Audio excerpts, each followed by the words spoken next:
भेड़े और भेड़िए कहानी प्रजातंत्र की, लेखक हरिशंकर परसाई। बाय टीम अफलातून। नवंबर 13, 2021। ए कैसे भेड़ों ने अपनी हित रक्षा के लिए भेड़ियों को चुना। मशहूर व्यंग्यकार हरिशंकर परसाई ने अपनी इस कहानी में हमारे पॉलिटिकल सिस्टम पर भी कटाक्ष किया है। प्रजातंत्र में नेताओं द्वारा जनता को बेवकूफ बनाकर अपना उल्लू सीधा करने पर धारदार प्रहार है हरिशंकर परसाई जी की यह रचना। एक बार एक वन के पशुओं को ऐसा लगा कि वे सभ्यता के उस स्तर पर पहुंच गए हैं जहां उन्हें एक अच्छी शासन व्यवस्था अपनानी चाहिए, और एक मत से यह तय हो गया कि वन प्रदेश में प्रजातंत्र की स्थापना हो। पशु समाज में इस क्रांतिकारी परिवर्तन से हर्ष की लहर दौड़ गई कि सुख समृद्धि और सुरक्षा का स्वर्ण युग अब आया, और वह आया। जिस वन प्रदेश में हमारी कहानी ने चरण धरे हैं, उसमें भेड़े बहुत ही निहायत नेक, ईमानदार, कोमल, विनयी, दयालु, निर्दोष पशु जो घास तक को फूंक फूंक कर खाता है। भेड़ों ने सोचा कि अब हमारा भय दूर हो जाएगा। हम अपने प्रतिनिधियों से कानून बनवाएंगे कि कोई जीवधारी किसी को न सताए, न मारे, सब जिए और जीने दे। शांति, स्नेह, बंधुत्व और सहयोग पर समाज आधारित हो। इधर भेड़ियों ने सोचा कि हमारा अब संकट काल आया। भेड़ों की संख्या इतनी अधिक है कि पंचायत में उनका ही बहुमत होगा, और अगर उन्होंने कानून बना दिया कि कोई पशु किसी को न मारे, तो हम खाएंगे क्या? क्या हमें घास चरना सीखना पड़ेगा? ज्यों ज्यों चुनाव समीप आता, भेड़ों का उल्लास बढ़ता जाता। ज्यों ज्यों चुनाव समीप आता, भेड़ियों का दिल बैठता जाता।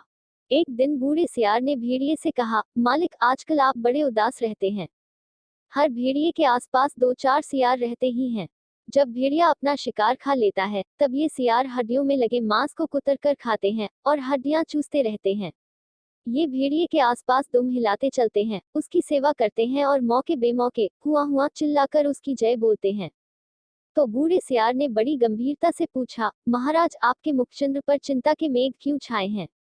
खैर, भेड़िए ने कहा, तुझे गया मालूम नहीं है कि वन प्रदेश में नई सरकार बनने वाली है। हमारा राज तो अब गया। सियार ने दांत निपोर कर कहा, हम क्या जाने महाराज, हमारे तो आप ही माए बाप हैं। हम तो कोई और सरकार नहीं जानते। आपका दिया खाते हैं, आपके गुण गाते हैं। भेड़िए ने कहा, मगर अब समय ऐसा आ रहा है कि सूखी हड्डियां भी चबाने को नहीं मिलेंगी। सियार सब जानता था, मगर जानकर भी न जानने का नाटक करना न आता तो सियार शेर न हो गया होता। आखिर भेड़िए ने वन प्रदेश की पंचायत के चुनाव की बात बूढ़े सियार को समझाई और बड़े गिरे मन से कहा, चुनाव अब पास आता जा रहा है। अब यहाँ से भागने के सिवा कोई चारा नहीं, पर जाए भी कहाँ? सियार ने कहा, मालिक, सर्कस में भर्ती हो जाए। भेड़िए ने कहा, अरे, वहाँ भी शेर और रीछ को तो ले लेते हैं, पर हम इतने बदनाम हैं कि हमें वहाँ भी कोई नहीं पूछता। तो सियार ने खूब सोचकर कहा, अजायब घर में चले जाए। भेड़िए ने कहा, अरे, वहां भी जगह नहीं है, सुना है वहां तो आदमी रखे जाने लगे हैं। बूढ़ा सियार अब ध्यानमग्न हो गया। उसने एक आंख बंद की, नीचे के होंठ को ऊपर के दांत से दबाया और एकटक आकाश की तरफ देखने लगा। फिर बोला, बस सब समझ में आ गया। मालिक, अगर पंचायत में आप भेड़िया जाति का बहुमत हो जाए तो? भेड़िया चिढ़कर बोला, कहाँ की आसमानी बातें करता है? अरे, हमारी जाति कुल 10% है और भेड़े तथा अन्य छोटे पशु 90%। भला वे हमें काहे को चुनेंगे? अरे, कहीं जिंदगी अपने को मौत के हाथ सौंप सकती है। मगर हाँ, ऐसा हो सकता तो क्या बात थी? सियार बोला, आप खिन मत होइए सरकार, एक दिन का समय दीजिए। कल तक कोई योजना बन ही जाएगी, मगर एक बात है, आपको मेरे कहे अनुसार कार्य करना पड़ेगा। मुसीबत में फंसे भेड़िए ने आखिर सियार को अपना गुरु माना और आज्ञा पालन की शपथ ली। दूसरे दिन बूढ़ा सियार अपने 3 सियारों को लेकर आया। उनमें से उसने एक को पीले रंग में रंग दिया था, दूसरे को नीले में और तीसरे को हरे में। भेड़िए ने देखा और पूछा, अरे, ये कौन है? बूढ़ा सियार बोला, ये भी सियार है सरकार, मगर रंगे सियार हैं। आपकी सेवा करेंगे, आपके चुनाव का प्रचार करेंगे। भेड़िए ने शंका की, मगर इनकी बात मानेगा कौन? ये तो वैसे ही छल कपट के लिए बदनाम है। सियार ने भेड़िए का हाथ चूम कर कहा, बड़े भोले हैं आप सरकार। अरे मालिक, रूप रंग बदल देने से तो सुना है आदमी तक बदल जाते हैं। फिर ये तो सियार हैं। और तब बूढ़े सियार ने भेड़िए का भी रूप बदला। मस्तक पर तिलक लगाया, गले में कंठी पहनाई और मुंह में घास के तिनके खूंस दिए। बोला, अब आप पूरे संत हो गए। अब भीड़ों की सभा में चलेंगे। मगर 3 बातों का ख्याल रखना, अपनी हिंसक आंखों को ऊपर मत उठाना, हमेशा जमीन की ओर देखना और कुछ बोलना मत, नहीं तो सब पोल खुल जाएगी और वहां बहुत सी भीड़ें आएंगी, सुंदर सुंदर, मुलायम मुलायम, तो कहीं किसी को तोड़ मत खाना। भेड़िए ने पूछा, लेकिन ये रंगे सियार क्या करेंगे? ये किस काम आएंगे? बूढ़ा सियार बोला, ये बड़े काम के हैं। आपका सारा प्रचार तो ये ही करेंगे। इन्हीं के बल पर आप चुनाव लड़ेंगे। यह पीला वाला सियार बड़ा विद्वान है, विचारक है, कवि भी है, लेखक भी। यह नीला सियार नेता और पत्रकार है।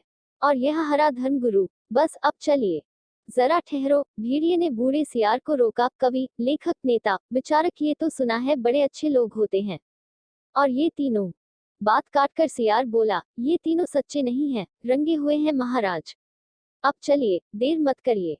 और वे चल दिए। आगे बूढ़ा सियार था, उसके पीछे रंगे सियारों के बीच भेड़िया चल रहा था। मस्तक पर तिलक, गले में कंठी, मुख में घास के तिनके।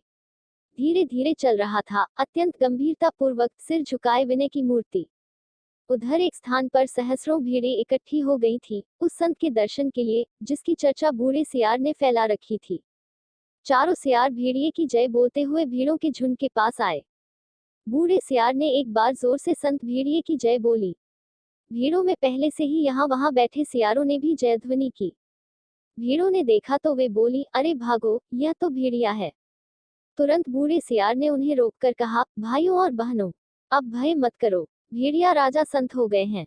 उन्होंने हिंसा बिल्कुल छोड़ दी है। उनका हृदय परिवर्तन हो गया है। वे आज 7 दिनों से घास खा रहे हैं। रात दिन भगवान के भजन और परोपकार में लगे रहते हैं। उन्होंने अपना जीवन जीव मात्र की सेवा में अर्पित कर दिया है। अब वे किसी का दिल नहीं दुखाते, किसी का रोम तक नहीं छूते। भीड़ों से उन्हें विशेष प्रेम है।